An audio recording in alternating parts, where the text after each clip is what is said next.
Can underwater fishing cameras really give you a realistic view below the water? Is this an effective way to actually see a fish around your bait or even see a fish attacking your lure? Well, in this video, we're going to find out. The importance of these cameras extends beyond just catching more fish. They enhance the overall fish experience by allowing anglers to observe aquatic life in real time, making every trip more engaging and educational. Whether you're targeting specific species or simply exploring underwater ecosystems, investing in a quality underwater fishing camera can transfer your time on the water, providing both recreational enjoyment and valuable knowledge. And as we know, anglers can face several challenges when trying to locate fish underwater, such as having limited visibility, fish movement and behavior, varying water depths, complex underwater structures, and seasonal changes. These factors make traditional fishing methods less efficient. All right, before we get any further, let's go ahead and unbox it. This video is all about the CanFish CamX underwater fishing camera. And this is what you get. Let's unbox it so I can just show you really quick what comes inside of it. Just starting off, you got a quick start guide. We'll put this aside and get down into some of the other things. The actual camera itself is right on top. Just push it out from underneath. This is it. This is a pretty compact design, designed to go through the water. You got two flanges right there on the sides and your on and off button right at the bottom. We will get into a little bit of the features here. I'm going to talk about that in a sec. And then let's get the other two things out of here. So this is, I believe, the power supply or charging cable, as well as the charger. So it does come with its own cable to charge it, and you've got the charging base right here as well.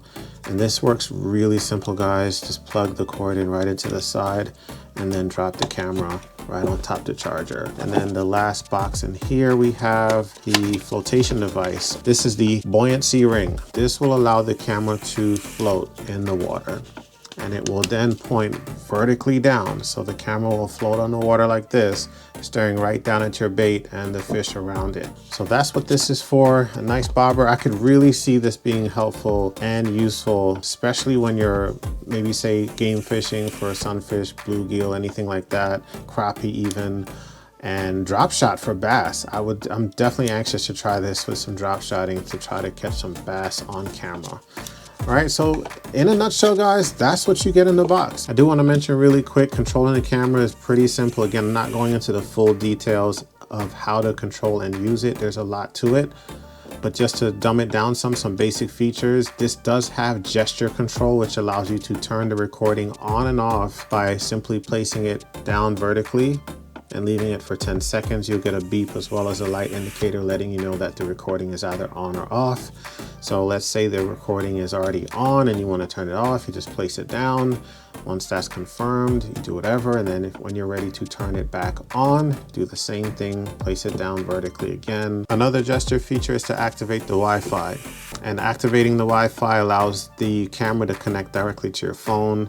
And we'll get into some specifics on the distance. I'll cover that later in the video, but to do that, simply just turn it vertically up. You'll get a sound notification that lets you know that the Wi-Fi is on and it is connected to your phone. Now that we're done the unboxing, let's get into the features. So let's check out this lure action camera. It features an ultra wide 136 degrees of camera angle, has an extended battery life of 138 minutes, has full HD light correction. This is accomplished by using a built-in supplementary light which adapts to all conditions. It's also waterproof up to 656 feet, has intelligent segmentation, so it'll split your clips according to the time you set. It provides 164 feet of wireless transmission, has wireless charging, steady focus with built-in stabilization, also has wireless transmission of video files. And guys, you can use this camera for trolling, casting, bobber fishing, or bottom fishing. The weight of this lure camera is just over 3 ounces.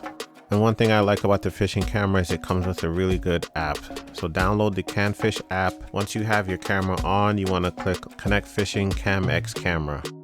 Hit go connect. And then what you want to do is click on CanFish. This is connecting the phone to the actual camera. Once it says checking quality, I like to backspace and then it'll say entering camera. On the bottom panel, starting left to right, you've got media. It pulls up all of your videos that you've already recorded. So that's what you're seeing here. If you have anything saved in favorite, you can hit favorite up top. I don't have anything saved there, but it'll be saved in that space. And of course you can view and delete anything you like from the media section. Here you've got a fill light and I just turned it on. It's for recording in dark conditions. I'll turn that back off. Once you connect the camera, it automatically starts to record. You can see the timer up top. I'm gonna just rest the camera down so I can stop holding it. So you wanna stop the recording, go into record time, which is the next button over to the right. And in here, you can adjust the timing of your recording. Just change it to 6 or 7 minutes. You can move it up to, I believe, 11 minutes or 12. Out of box is set for 3 minutes, but that's what you can do here, is adjust the length of your clips.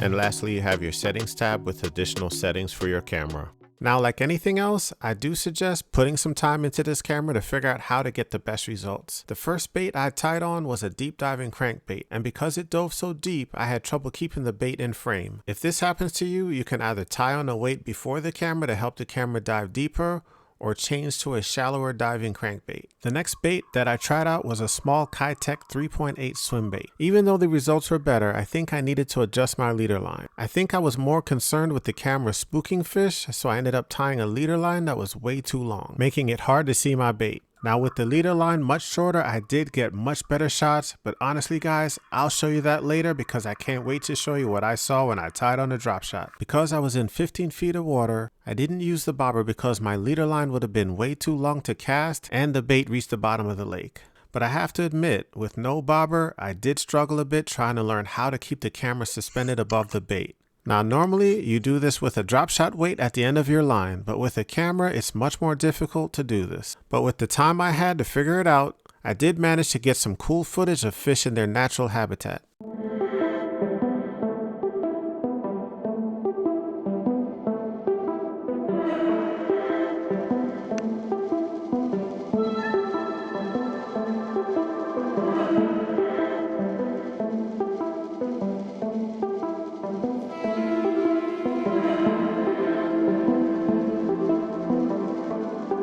As I mentioned earlier, shortening the leader line on my swim bait created a much better shot. I was able to see the terrain around my bait much better and was looking forward to that fish strike. It was really cool to see exactly how my bait performed around the terrain below and see the exact action of the bait. And I have to mention the inherent things that you learn looking at your bait. To see exactly how it performs in the action underneath water mixed in with how it maneuvers around the different terrain below is priceless.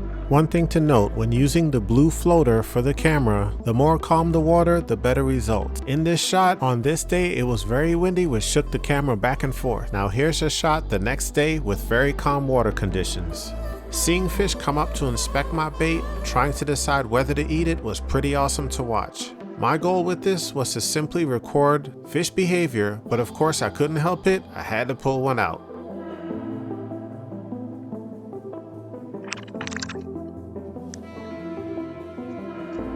Another interesting discovery was to see how both bass and bluegill coexist. In this shot, you can see a bass in the background just hanging out, looking to see what everyone's looking at.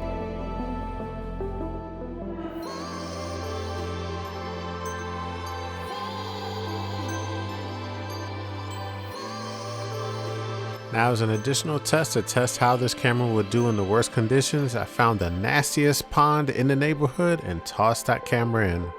This is some of the thickest hydrilla I could find anywhere. As you can see, not much to see here, but the camera did focus in on the hydrilla, which actually wasn't a bad shot after all. When it's all said and done, guys, using an underwater fishing camera can significantly improve fishing success by offering several key advantages such as real-time fish monitoring, enhanced bait presentation, species identification, environmental awareness, and it's a great learning tool. In summary, I can definitely see where an underwater fishing camera can enhance an angler's ability to make informed decisions. Ultimately, that will lead to increased fish catch rates and a more efficient, enjoyable fishing experience. Now, if you've you've ever used an underwater fishing camera before, I'd love to hear about your experiences. Drop a comment below and let me know how it's helped improve your fishing game or any tips you'd recommend. And if you're interested in the exact camera used in this video, I'll leave a link to the Chasing website in the video description below. And as an added benefit, you don't have to pay full price. Use our discount code BBF15 for 15% off your entire order. Thanks for watching. Tight lines.